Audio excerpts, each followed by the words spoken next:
Hello Yans, welcome back on Personal Tutor. Today in this video we are going to cover the topic of class 10 pair of linear equations. Pair of linear equations chapter 3 class 10 का आज हम लोग cover करने वाले हैं, लेकिन सबसे पहले हम बात करेंगे दोस्तों लीनियर इक्वेशंस। लीनियर इक्वेशंस के बेसिक्स पे बात करेंगे कि एक लीनियर इक्वेशन होती क्या है, what is a linear equation. Class 9 में आप लोगों ने स्टडी किया है, क्लास 9 में आप लोगों ने ये देखा है कि लीनियर इक्वेशन में ऐसी इक्वेशन जो दो वेरिएबल्स होते हैं, जिसमें दो वेरिएबल्स के साथ में कांस्टेंट वेरिएबल्स के साथ में आइदर या तो कांस्टेंट मल्टीप्लाई होता है या नहीं होता, और ऑपरेटर्स होते हैं, उसे हम क्या कहते हैं, लीनियर इक्वेशन कहते हैं। अब how does this linear equation formed, कैसे एक लीनियर इक्वेशन फॉर्म होती है, बेसिक स्टैंडर्ड उसका फॉर्मेट क्या होता है लीनियर इक्वेशन का। तो लीनियर इक्वेशन का स्टैंडर्ड फॉर्मेट जो होता है ax plus by plus c equals to 0, ये होती है एक सिंगल लीनियर इक्वेशन का फॉर्मेट होता है, जहां पर x और y क्या है, वेरिएबल्स कौन कौन से हैं यहाँ पर दो वेरिएबल हैं x and y. In this equation there are two variables, x and y are variables of that equation. दो वेरिएबल्स हो गई है। a, b और c क्या है, a एक कांस्टेंट है, a is constant and coefficient of x, variable का कोएफिशिएंट है। किसका कोएफिशिएंट है, x का कोएफिशिएंट है a और एक कांस्टेंट है। b is also a constant and coefficient of y, b भी एक कांस्टेंट है और किसका कोएफिशिएंट है, y, जो सेकंड वेरिएबल है उसका कोएफिशिएंट है b। What is c, c is constant, c एक कांस्टेंट होता है। तो एक लीनियर इक्वेशन का स्टैंडर्ड फॉर्मेट क्या होता है, ax plus by plus c। यहाँ पर अगर हम बात करें पेयर ऑफ लीनियर इक्वेशन की, तो पेयर ऑफ लीनियर इक्वेशन मतलब दो इक्वेशन हो गई जिसमें दो वेरिएबल्स होंगे। दो लीनियर इक्वेशंस हैं जिसमें दो वेरिएबल्स हैं। अब दो लीनियर इक्वेशंस को हम किस तरह से बनाएंगे, तो दो लीनियर इक्वेशन का जो स्टैंडर्ड फॉर्मेट होता है, that standard format is a1x plus b1x plus c1 equals to 0। ये बन गई आपकी इक्वेशन नंबर 1। सेकंड इक्वेशन जो आपकी फॉर्म होगी वो होगी a2x plus b2y plus c2 equals to 0। अब यहाँ पर a1 और a2 क्या हो गए, a1 and a2 are constant. ये दोनों जैसे वहां पर a कांस्टेंट होता था, यहाँ पर a1 और a2 कांस्टेंट हो गए और क्या हो गए, कोएफिशिएंट ऑफ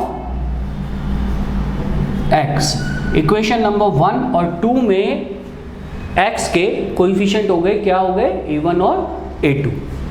b1 और b2 आपके क्या हो गए, b1 एंड b2 ये भी दोनों कांस्टेंट है और किसके कोएफिशिएंट हो गए, y के कोएफिशिएंट्स हो गए। c1 एंड c2 दोनों इक्वेशन के लिए ये कांस्टेंट वैल्यू हो गई।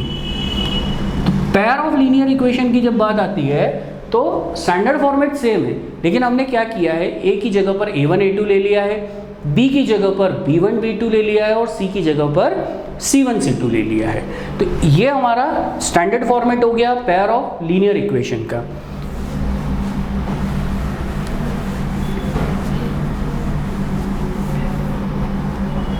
Last year in class 9 you have seen that इसका ग्राफ हम कैसे बनाते थे। हम एक टेबल फॉर्म करते थे, एक टेबल हमने फॉर्म किया, x की वैल्यू निकाली, y की वैल्यू निकाली और उसको, ये जो हमारा ग्राफ होता है x एक्सिस y एक्सिस, इस ग्राफ पे इसकी जो भी वैल्यूज आती है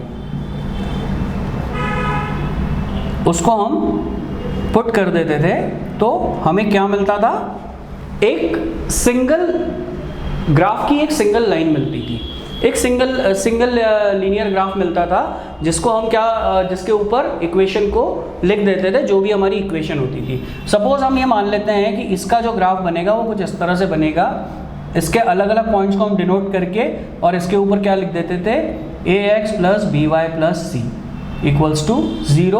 उस ग्राफ की, उस लीनियर इक्वेशन का ये ग्राफ है। ओके, अब नेक्स्ट उसी तरह से अगर हमें यहाँ पर ग्राफ बनाना है linear equations in pair of linear equation का, तो यहाँ पर क्या होगा, सेम चीज़ सेम हमें अप्लाई करना है, लेकिन अप्लाई हमें क्या करना पड़ेगा, 2 बार अप्लाई करना पड़ेगा। एक बार इक्वेशन 1 के लिए हम टेबल बनाएंगे, इक्वेशन 1 के लिए हमने टेबल बनाया x y, एक बार हमने इक्वेशन 2 के लिए टेबल बनाया और दोनों की वैल्यूज को फाइंड आउट कर लिया। x y दोनों की वैल्यूज को हमने निकाल लिया। यहाँ पर ग्राफ पे सिंगल लीनियर इक्वेशन होती थी, तब हम क्या करते थे, सिंगल लीनियर इक्वेशन में एक ग्राफ पर एक सिंगल लाइन फॉर्म होती थी। यहाँ पर क्या होगा, यहाँ पर ग्राफ की 2 लाइंस फॉर्म होगी, 2 अलग अलग इक्वेशन के लिए। इन दोनों इक्वेशंस के लिए ग्राफ की 2 लाइंस फॉर्म होगी जिसको हम पॉइंट्स प्लॉट करके बना लेंगे। और ये जो दो लाइंस होगी, इट मस्ट बी, या तो ये 2 लाइंस आपस में कहीं 3 पोजीशंस बन सकती है इसमें, या तो ये 2 लाइंस आपस में कहीं इंटरसेक्ट कर रही होगी, या ये लाइंस आपस में पैरेलल होंगी, या ये लाइंस एक ही साथ होगी, मतलब एक ही लाइन के अंदर दोनों ग्राफिकल लाइंस बन रही होगी, कोइंसाइड कर रही होगी, एक लाइन दूसरे के अंदर कोइंसाइड कर रही होगी। ये 3 तरह की पोजीशंस इस ग्राफ पे बन सकती है। तो ये जो हम बात कर रहे थे, ये थी पेयर ऑफ लीनियर इक्वेशंस के बेसिक की बात हो रही थी कि क्या उसका स्टैंडर्ड फॉर्मेट होता है, और अगर हमें ज्योमेट्रिकल सॉल्यूशन करने के लिए बोल दिया जाए तो हम किस तरह से उसका ग्राफ प्रिपेयर करेंगे, इसके बारे में भी हम लोगों ने बात किया। अगर वीडियो आपको पसंद आता है तो लाइक करें, शेयर करें, सब्सक्राइब करें हमारे चैनल को। Thank you.